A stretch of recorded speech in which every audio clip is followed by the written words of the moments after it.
polls closed, Secretary Clinton called and was very gracious in her congratulations. I thank her for her call, and I congratulate her and her supporters for the vigorous campaign they ran in New Hampshire.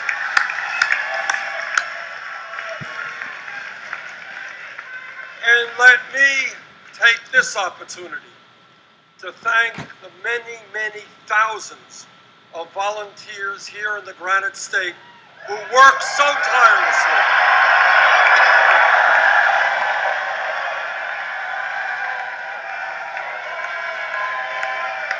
Our volunteers worked night and day, made phone calls, and knocked on a heck of a lot of doors. And we won because of your energy. Thank you all so much. And I want to thank Julia Barnes and our great campaign staff.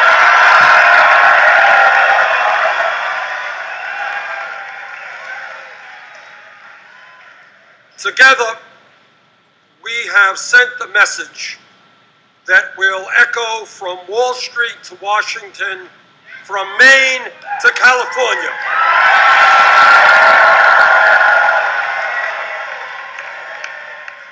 And that is that the government of our great country belongs to all of the people and not just a handful of wealthy campaign contributors and their super PACs.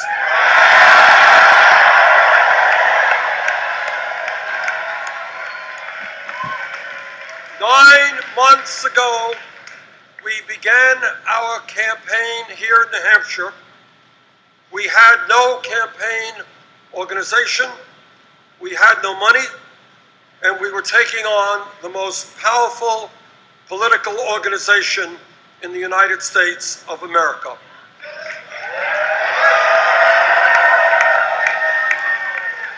And tonight, with what appears to be a record-breaking voter turnout,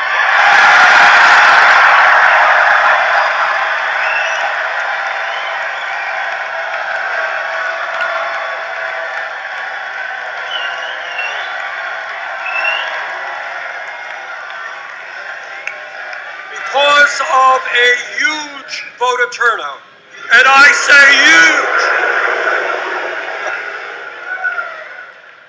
we won because we harnessed the energy and the excitement that the Democratic Party will need to succeed in November.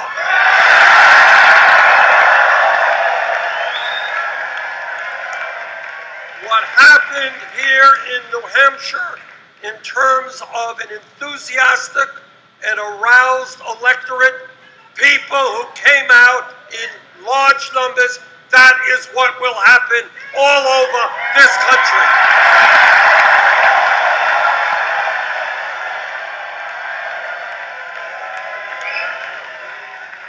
And let us never forget, Democrats and progressives win when voter turnout is high. Republicans win when people are demoralized and voter turnout is low. Tonight we serve notice to the political and economic establishment of this country that the American people will not continue to accept a corrupt campaign finance system that is undermining American democracy, and we will not accept a rigged economy in which ordinary Americans work longer hours for lower wages, while almost all new income and wealth goes to the top 1%.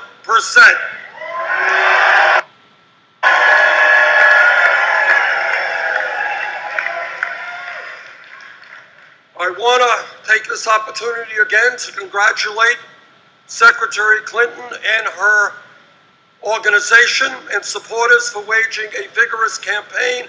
I hope that in the days ahead we can continue to wage a strong, issue-oriented campaign and bring new people into the political process.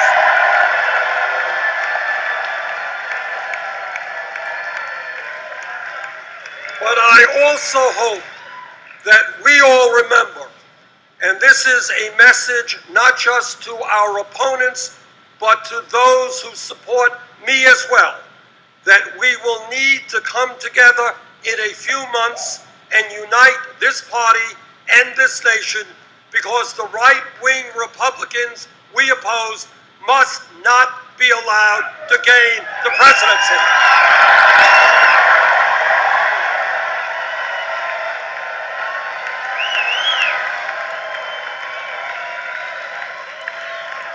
As we all remember, the last time Republicans occupied the White House, their trickle-down economic policies drove us into the worst economic downturn since the Depression of the 1930s.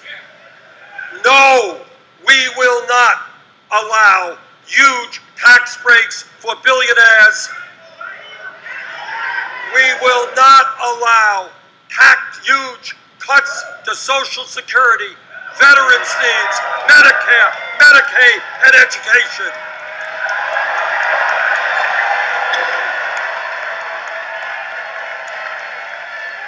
No, we will not allow back into the White House a political party which is so beholden to the fossil fuel industry that they cannot even acknowledge the scientific reality of climate change, let alone do anything about it.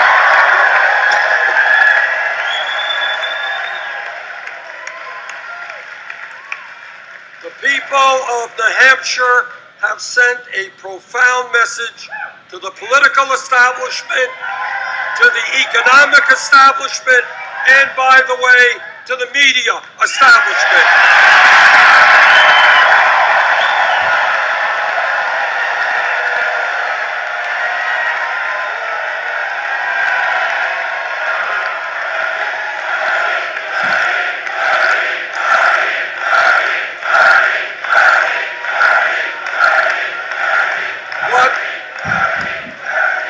What the people here have said is that given the enormous crises facing our country, it is just too late for the same old establishment politics and establishment economics. The people want real change.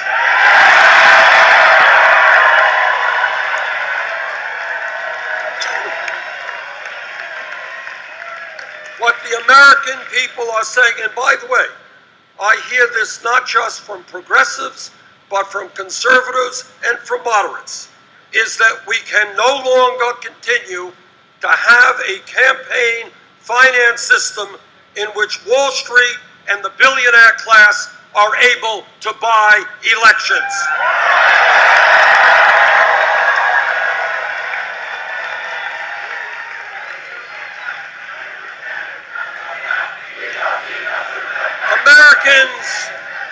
Americans, no matter what their political view may be, understand that that is not what democracy is about. That is what oligarchy is about. And we will not allow that to continue. I do not have a super PAC, and I do not want a super PAC.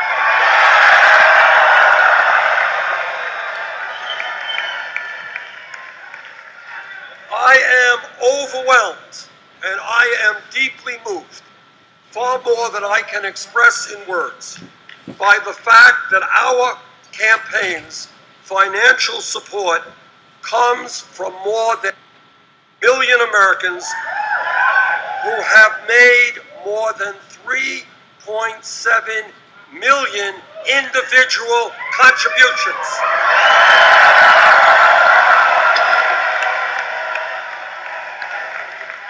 That raised more individual contributions than any candidate in the history of the United States up until this point in an election.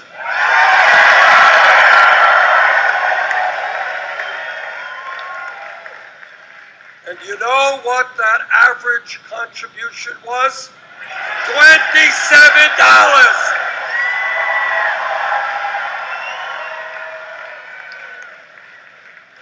I am going to New York City tonight and tomorrow, but I'm not going to New York City to hold a fundraiser on Wall Street. Instead, I'm going to hold a fundraiser right here, right now, across America. My request is, please go to BernieSanders.com and contribute.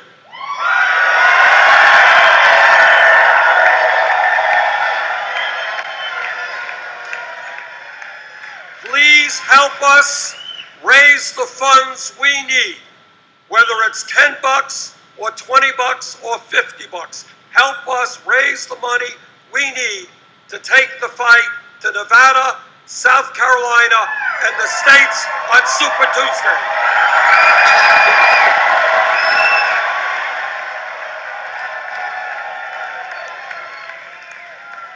So there it is. That's our fundraiser. Pretty quick.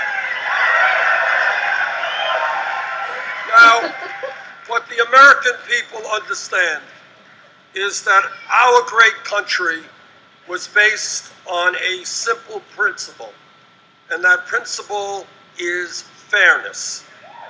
Let me be very clear. It is not fair when we have more income and wealth inequality today than almost any major country on earth, and when the top 0.1% now owns almost as much wealth as the bottom 90%. That's not fair.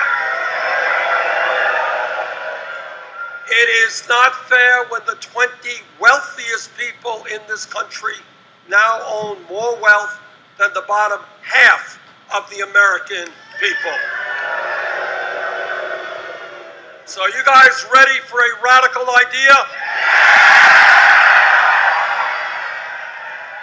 Together, we are going to create an economy that works for all of us, not just the 1%.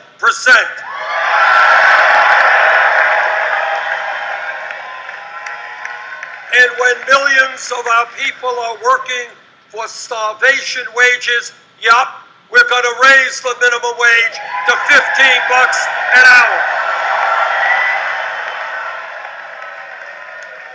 And we are going to bring pay equity for women.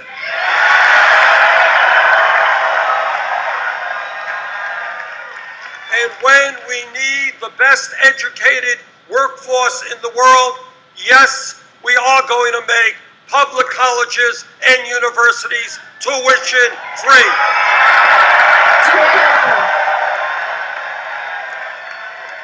And for the millions of Americans struggling with horrendous levels of student debt, we are going to substantially ease that burden. In America, people should not be financially distressed for decades for the crime of trying to get a higher education. That's absurd.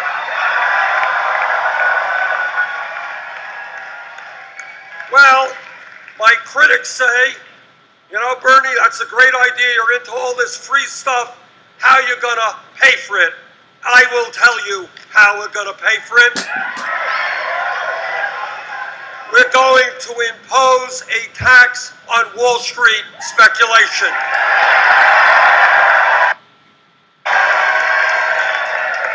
The greed, the recklessness, and the illegal behavior of Wall Street drove our economy to its knees. The American people bailed out Wall Street. Now it's Wall Street's time to help the middle class.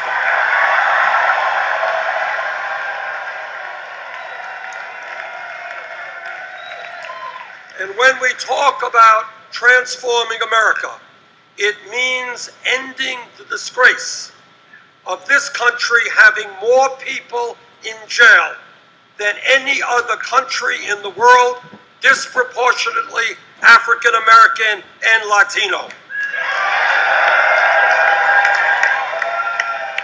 Not only are we going to fight to end institutional racism and a broken criminal justice system,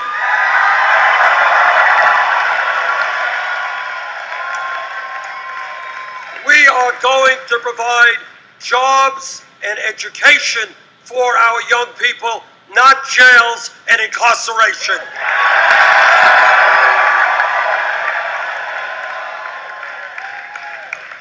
And let me say that as a member of the Energy Committee in the Senate and the Environmental Committee, the debate is over. Climate change is real.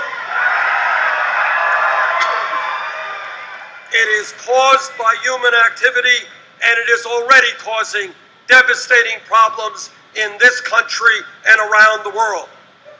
We have a moral responsibility to work with countries throughout the world to transform our energy system away from fossil fuel to energy efficiency and sustainable energy.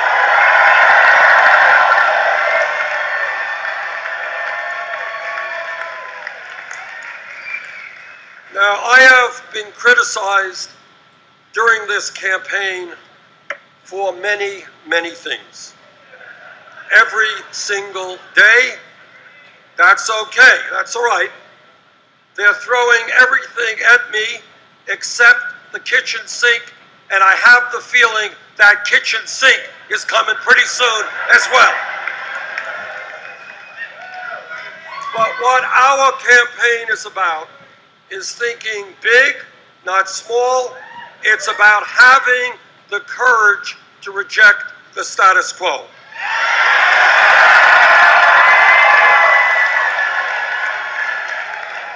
It's about saying that in a time when every major country on earth guarantees health care to all of their people, we should be doing the same in our great country.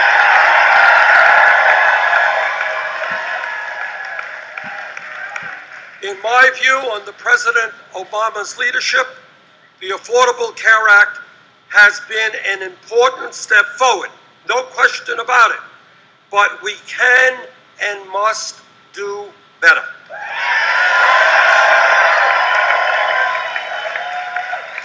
$29 million Americans should not remain uninsured.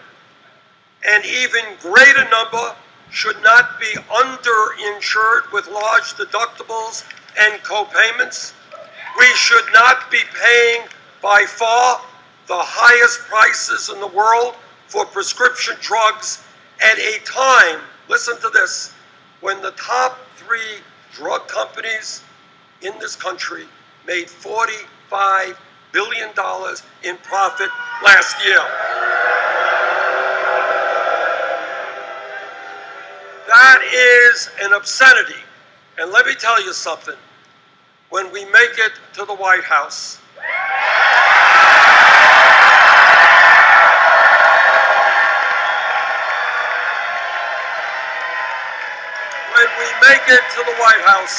the pharmaceutical industry will not continue to rip off the American people.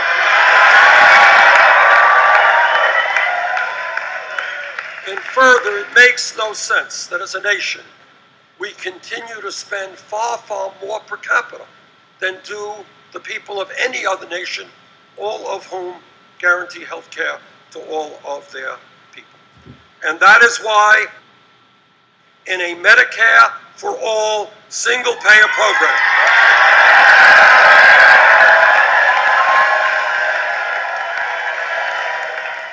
which will not only guarantee health care for all, but will save the average middle-class family thousands of dollars a year in health care costs. My friends, we all know that we live in a dangerous and complex world. As president, I will defend this nation, but I will do it responsibly. I voted against the war in Iraq.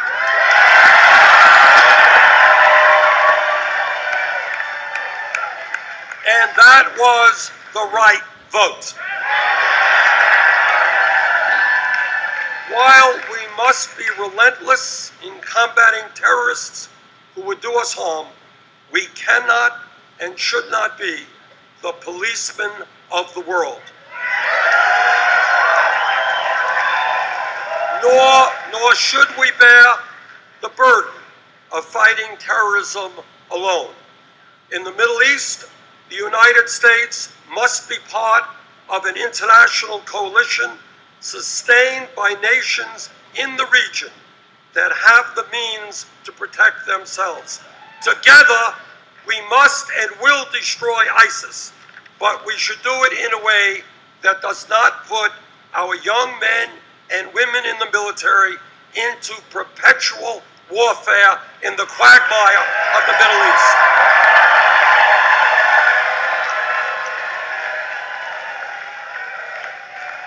My friends, we must fix our broken immigration system that divides families and create a path toward citizenship for hardworking people who are living in the shadows.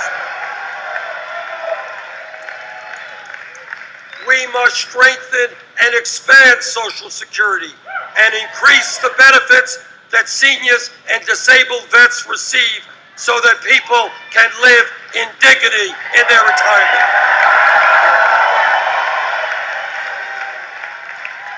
We must rebuild our crumbling infrastructure, and when we do that, we create millions of decent-paying jobs.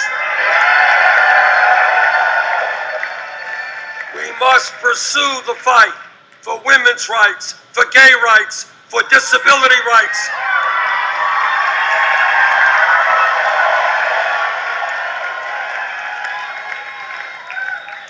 We must, against stronger and stronger opposition, protect the right of a woman to control her own body.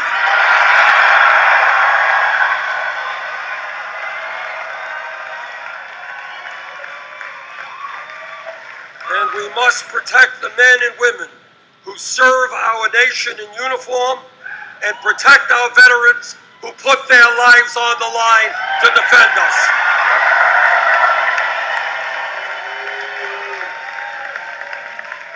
My friends, we must tell the billionaire class and the 1% that they cannot have it all at a time of massive wealth and income inequality.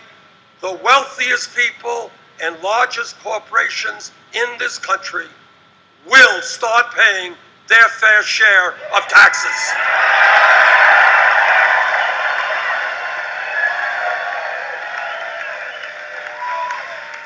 My friends, I am the son of a Polish immigrant who came to this country speaking no English and having no money.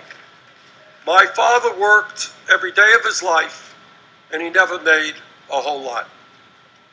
My mom and dad and brother and I grew up in a small 3.5-room rent-controlled apartment in Brooklyn, New York. My mother, who died at a young age, always dreamed of moving out of that apartment, getting a home of her own, but she never realized that dream. The truth is that neither one of my parents could ever have dreamed that I'm here tonight standing before you as a candidate for President of the United States.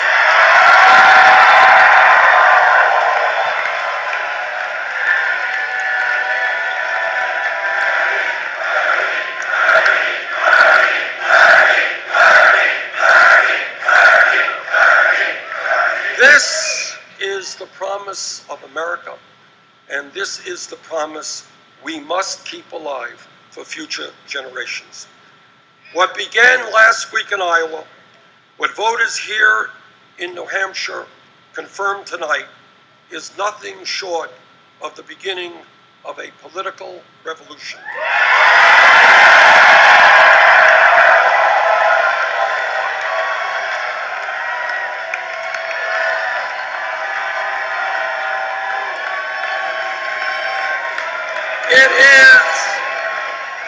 It is a political revolution that will bring tens of millions of our people together.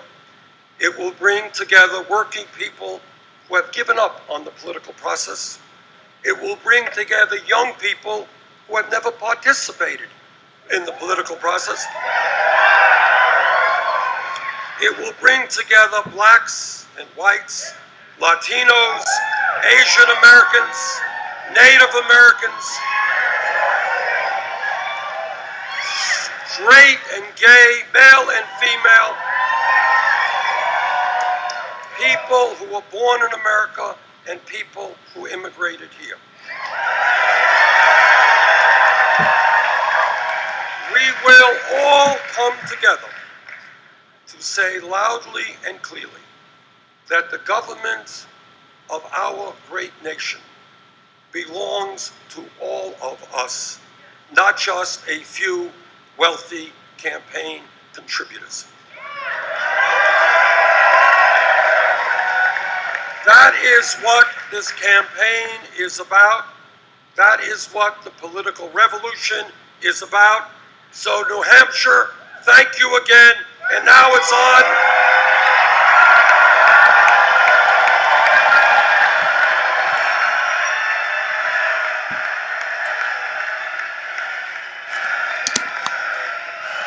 Thank you, New Hampshire. And now it's on to Nevada, South Carolina, and beyond.